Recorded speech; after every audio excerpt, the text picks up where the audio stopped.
In the heart of Lagos stood a towering edifice church known as the Mountain of Divine Power Ministries. The church was unlike any other, a cathedral wrapped in opulence.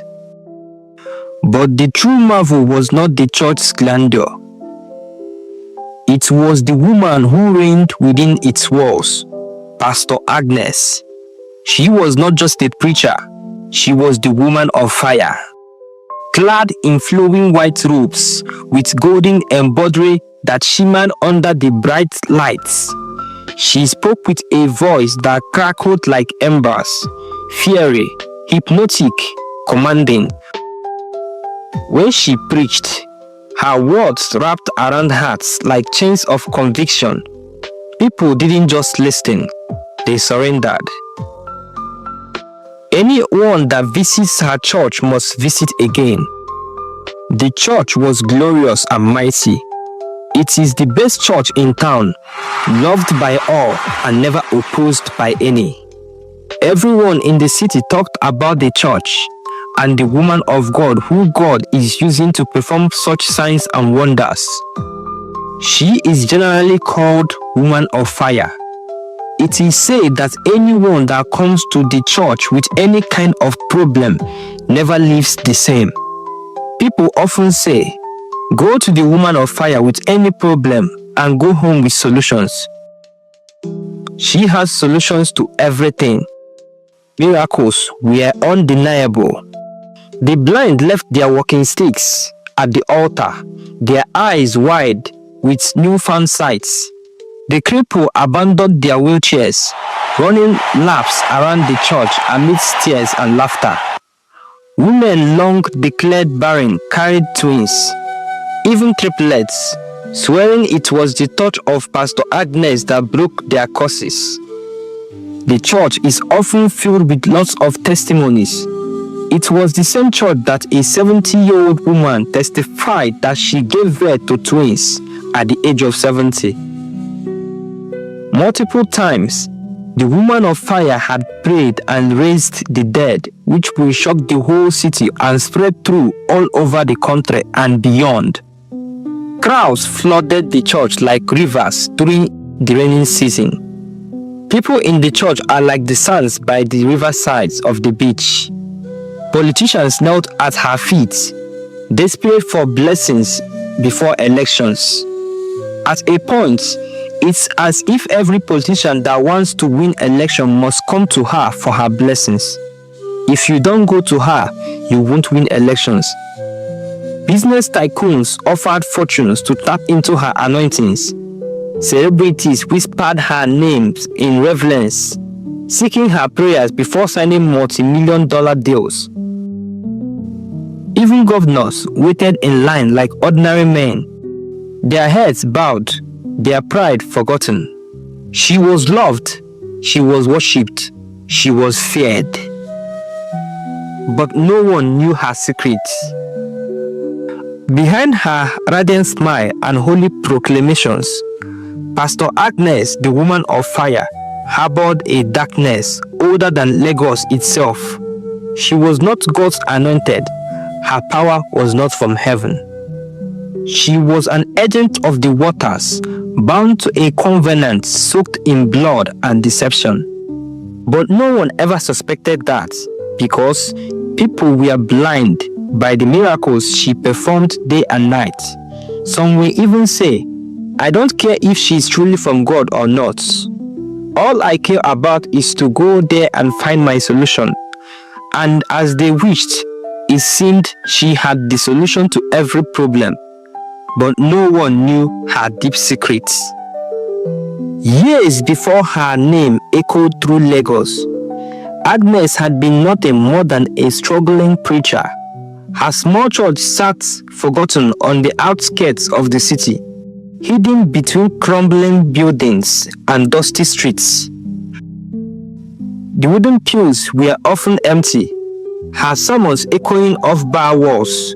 She barely has members. You can count her members in seconds. At some point, she felt devastated. She was unhappy with the situation. She struggled to pay bills. She struggled to even feed that she sometimes couldn't afford 2 square meals. She fasted for days, prayed until her knees bled, and cried rivers of desperate pleas. But heaven remained silent. She was frustrated. At this point, she was beginning to doubt if God truly exists. Or does it mean that there is something she's not doing right? She was confused and desperate. She wants to give up the pastoral job, but the problem is this: what else can she do to survive apart from this pastoral work? She has passion for it. She went to many places for solutions to help her ministries grow. She went to native doctors, shrines, mountains, but it's as if the world was all against her. Nothing was working out. Her church is often empty. No members, no money. One night, as she knelt alone in the flickering candlelight of her tiny church, frustration boiling in her chest, a sudden cold wind swept through the room. The flames shivered and dimmed, casting long twisted shadows on the wall. The air grew thick, heavy, as if the darkness itself had substance. Then she appeared. An old woman, hunched and wrapped in tattered red clothes, materialized from the shadows. Her skin was dark as coal, her eyes glowing faintly like dying embers. Despite her frail appearance, her presence filled the room with invisible weights. "Do you seek power?"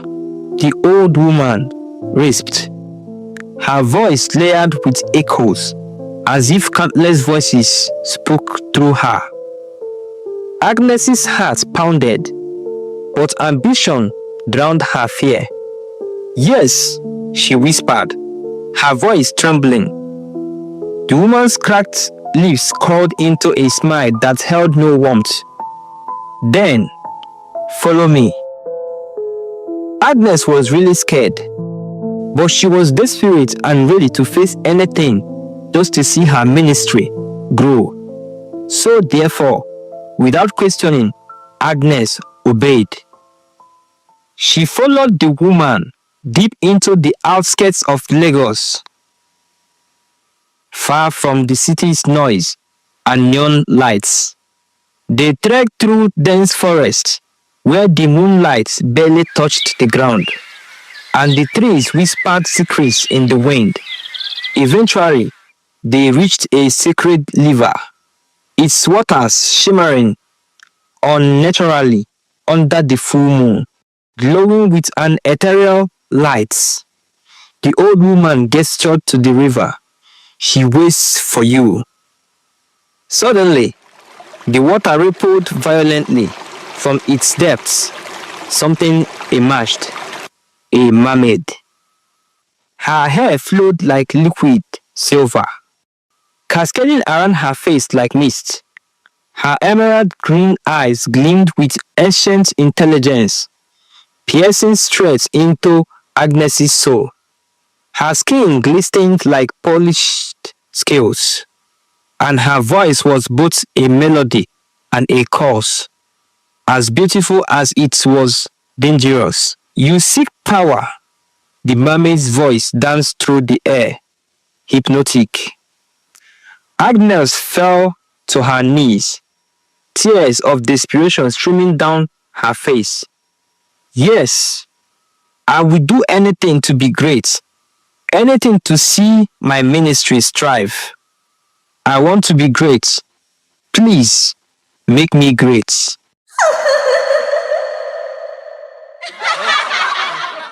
The mermaid's laughter was soft, yet it echoed like thunder. "Power always has a price, child. I don't care, Agnes gasped. I will pay it. As long as you will give me what I want, I will give you whatever you want. I am ready. The mermaid's eyes darkened, turning black as the depths from which she rose. Then listen well. In exchange for power, you will sacrifice the innocent. Bring me the destinies of children, I mean virgins, children who are without sin. You will deliver their destinies to me. I will give you a ring which you must always wear. Any child you touch with the ring, his or her destiny will come to my kingdom. Some you will sacrifice their blood. Do this for me, and I will make you queen amongst men. Without hesitation, Agnes agreed. She made a deal with the devil. It's a creeper deal. That night, she was reborn. She drowned as a human and rose from the river as something else. Her soul tethered to the waters, her heart wrapped in shadows. The mermaid's mark glistened faintly beneath her skin, invisible to all but those who could see beyond the veil.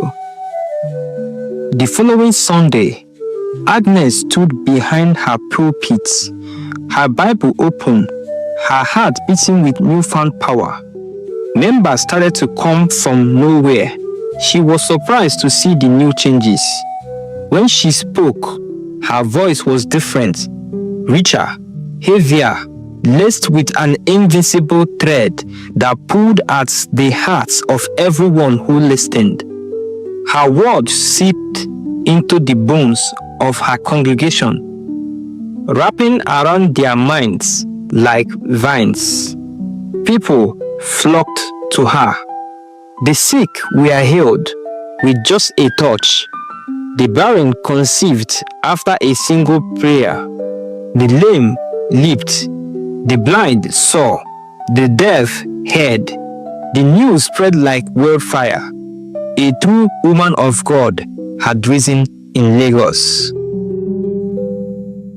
Her small church could no longer contain the crowds. She purchased land in the city's heart, and a magnificent cathedral rose, its towers kissing the sky, funded by the offerings and grateful followers. But every miracle had a hidden cost. Whenever she laid her hands on a child's head, whispering blessings in the name of God, she was not blessing them, she was stealing their destinies, draining their potentials to fuel her power. The children she blessed grew up hollow, their lives shadowed by misfortune. Some wandered through life, lost, purposeless. Others fell into depression, addiction, or even death. But no one connected to the dots. Blinded by the miracles and deafened by the roaring crowds, they could not see the truth. They worshipped her as if she were divine. Agnes's wealth grew.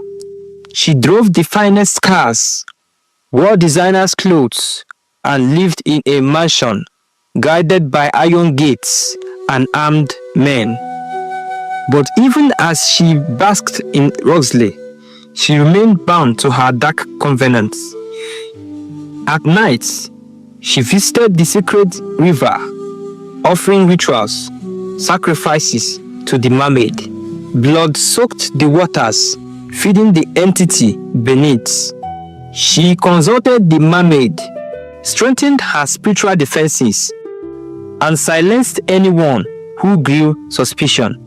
She was untouchable.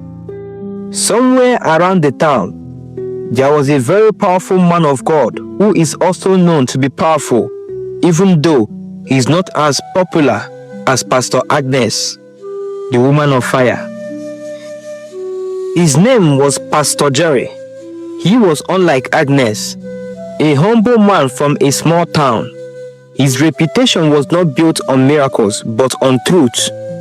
He preached with simplicity that resonated deeply His words filled with an undeniable presence, the true power of God. When he arrived in Lagos, the city was already under Agnes's spell. But Jerry's spirit stirred with unease the moment he heard her name. "Something is wrong," he whispered to his wife one evening after hearing her preach on the radio. He suspected something was not perfectly alright about Pastor Agnes. He prayed, fasting for clarity, and in a vision, he saw it, a serpent hidden in the plain sight, wrapped around the hearts of the people. The next Sunday, Jerry stood before his congregation, his voice filled with righteous fire.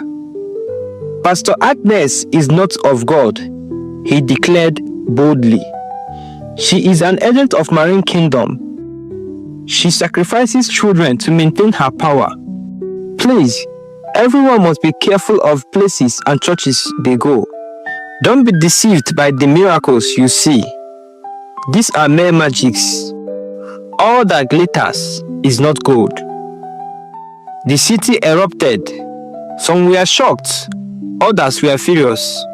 How could anyone accuse the beloved woman of fire of such evil?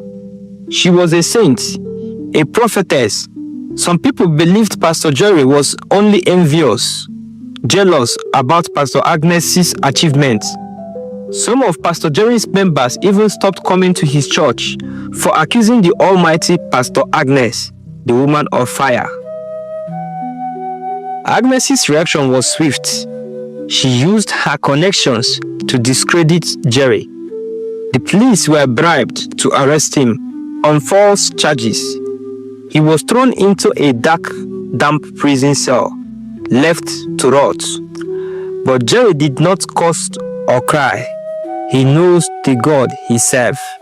"I will fast for 21 days, he vowed, kneeling on the cold floor.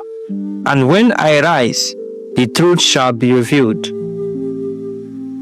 Throughout Pastor Jerry's stay in the prison, he was fasting and praying. As Jerry fasted, the spiritual realm trembled. The kingdom of darkness was shaken. The mermaid felt the shift, her connection to Agnes flickering with the approach of divine judgment. One night, as Jerry prayed fervently, a supernatural storm raged outside the prison. The sky turned blood red, lightning streaking across the heavens like divine swords. The very ground quaked. Pastor Jerry knew his prayer has been answered, and the truth shall be revealed soon, pretty soon. The whole world would know who was truly called by God between him and Pastor Agnes. On the 21st day, a blinding light struck the prison gates, and they shattered. The chains binding Jerry snapped like twigs. It was just like that of Paul and Silas. He rose, his face radiant with holy fire. Without hesitation, he marched straight to Agnes's cathedral, now packed with thousands, eager for their weekly dose of deception. Agnes stood on the pulpit, preaching with the same charm and authority. But as Jerry entered, her words faltered. The moment their eyes met, the spiritual marks she wore cracked. "Agnes," Jerry's voice thundered, echoing through the massive hall. "Your time is up." A heavy silence fell. The congregation turned, gasping. Agnes snared her face, contorted with something inhuman. "You dare challenge me? Here, so you have a death wish." "I do not challenge you," Jerry declared. "God does." Pastor Jerry started praying in the Holy Ghost. He started calling the name of God to come to his aid and put the devil to shame. Agnes was only laughing at him. She was not scared at all because she trusted herself. She felt that she has the power from the almighty mermaid. Nothing would harm her. She is untouchable. Suddenly, the ground shook violently. A dark wind rushed through the cathedral, extinguishing candles, toppling chairs. Agnes screamed, a sound not meant for human ears. Her skin rippled as if something beneath struggled to break free. Before the stunned crowd, her form began to change. Her arms melted into fins, her legs fused into gleaming tail, covered in scales. Her face twisted into something monstrous, yet mesmerizing. She was a mermaid. It was like a drama. It was like a movie. Agnes, the almighty pastor, had turned to a mermaid. The whole church, the whole congregation, her members could see everything with their naked eyes. The congregation screamed in terror. Some fainted, others fled, tripping over themselves. With a final blood-curdling wail, Agnes vanished in a whale of dark mists. Her deception shattered. The mighty cathedral crumbled around them, reduced to rubble. Everyone was surprised and took to their feet. People trooping out of the church with speed. They were all scared. Everyone ran for his life. It didn't take long before the rumor spread the whole city. It was so unbelievable. The almighty woman of fire was not real. She was demonic. The city mourned, not for Agnes, but for their blindness. They wept, tore down her posters, burned her images, and destroyed what remained of her church. Her name became a curse, spoken only in whispers. Everyone who ever went to Pastor Agnes's church was scared of their lives. They knew they've been affected in one way or the other. Now the whole world would believe Pastor Jerry was a true man of God. The whole crowd trooped to Pastor Jerry's church for deliverance. Pastor Jerry stood before the broken people, his heart heavy, yet hopeful. Worship no man or woman, he preached, only the true and living God. The city was never the same again. No false prophet could ever rise with such power, for Lagos had learned its lesson the hard way. And as for Pastor Agnes, her name was erased from history, forgotten like ashes of a long dead fire. Pastor Agnes never returned. No one knew where she was or where she went. She vanished from earth. Maybe she's in the marine kingdom with the mermaid. This was how her once mighty church crumbled. And now, the pastor in town that everyone spoke of is Pastor Jerry. People believed in him and the God he served. Some legends say that Pastor Agnes was now in the sea, being tormented by the demons of the waters, since she could no longer bring them human sacrifices nor blood. Some also say Agnes is already in the pit of hell. On your own thoughts, where do you think Agnes might be?